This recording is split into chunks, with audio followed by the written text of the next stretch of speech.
3, 2, 1.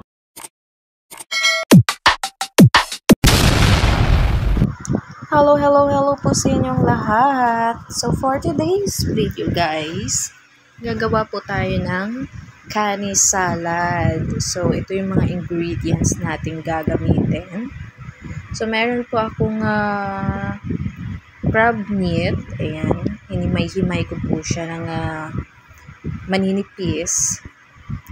So yung iba kasi ng mga nakikita ko sa video, ano siya guys, hinihimay-himay nila. So, pero hindi ko alam kung niluluto ba nila or hindi. So, sa akin, na-steam ko siya ng ilang minutes lang para maluto lang siya, guys.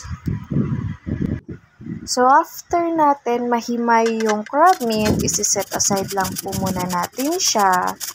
And then, i-grater natin yung carrots or tawag dito, kukuskusin natin para maging pino ang kanyang hiwa. So, gumamit ako ng grater, guys. I'm sorry for the term kasi hindi ko siya mabanggit.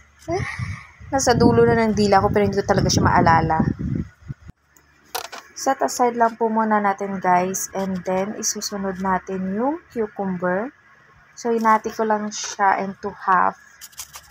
And then, kukudkurin natin or kukuskusin natin siya sa ating grater. Ayan, gumamit ulit ako ng grater para pino siya, guys.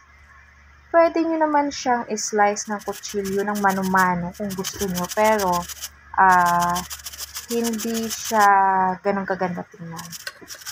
So, and then, iset aside lang po ulit natin. And next is ang ating mango. So, next, ihiwain natin yung ating mango. So, i-cubes lang natin siya. Or kung gusto nyo, strips din. Pwede rin naman. Pero sa akin, ang ginawa ko guys is cubes lang. Para madali na lang siya. So, after natin mahiwa yung mangga, set aside lang po natin, guys.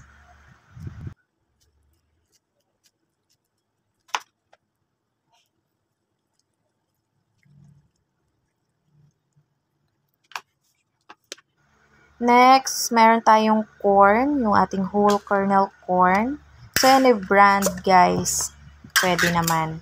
So, i-drain lang natin siya kasi yung corn lang ang gagamitin natin. And then, after natin ma-drain, set aside lang po muna. So, ayan guys, dahil ready na yung mga ingredients na ating gagamitin. So, next is, paghalu-haluin na natin siya. So, magpi-plating na tayo guys. So, una ko nilagay is yung cucumber.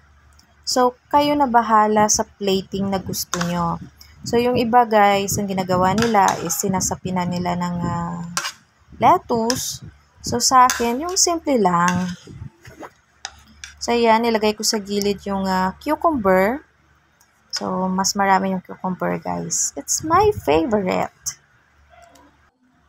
So, next ko nilagay is yung ating crab meat. So, depende kung gaano karaming crab meat ang ilalagay nyo, guys. So, yung iba portion lang or naka-measure. So, next, ilalagay natin yung carrots. Ayan. Cute nyo, guys.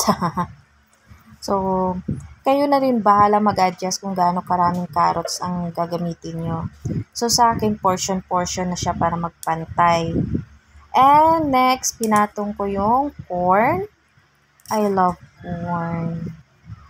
So, lagay lang natin yung corn sa taas. And of course, ayan. Adjust nyo lang ulit kung gaano karami ang gagamitin nyo.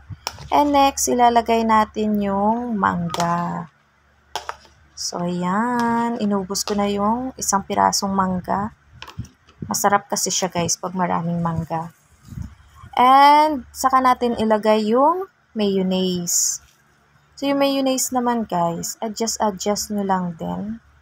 So, kung gusto nyo yung maraming mayonnaise, so pwede nyo siyang dagdagan.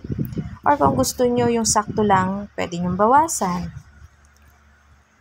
And then, paghalu-haluin natin siya guys. Ayan.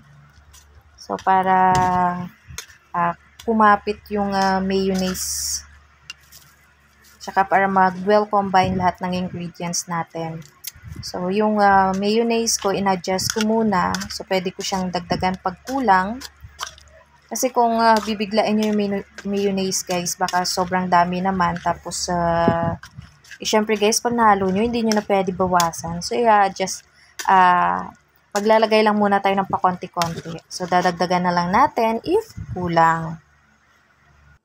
So, yan. Ready na po ang ating kanin salad. So, pwede nyo po siyang ilipat ng lalagyan, guys, for plating para po maganda siya tingnan. Thank you for watching. Don't forget to like, share, and subscribe.